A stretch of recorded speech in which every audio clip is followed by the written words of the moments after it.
Addie Bryant turned 8 in 2015, she knew how she wanted to celebrate. The little girl wanted to donate money to Children's Hospital in Dallas, Texas. It was her way of saying thank you to those who had helped her overcome the challenges that had stood in her way since she was born.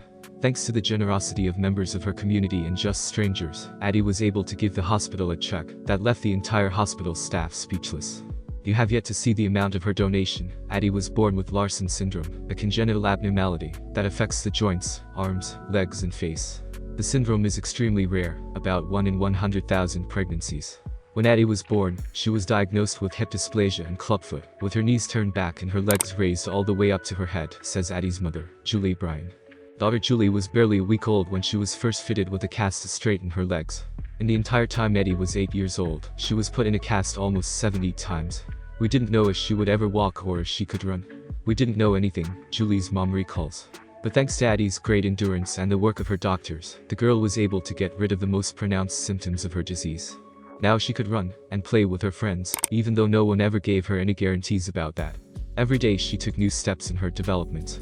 Now she could do things that seemed impossible for her before. The summer shortly before her 8th birthday, Addie began standing with a poster in hand on the side of a busy street in her hometown of Rockwall, Texas. And so every morning and every evening, I just hold a poster that says, "For my birthday, I want to raise $8,000 for Children's Hospital." Addie stood on a street corner and asked people to donate to the hospital. The girl, who wanted to direct the funds raised toward plaster casts and crutches for children, was well on her way to reaching her goal when local media outlets told her story. As more and more people learned of Addie's wish, the flow of donations increased.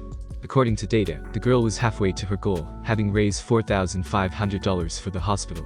Then I thought, wow, that's a lot of money, Addie says.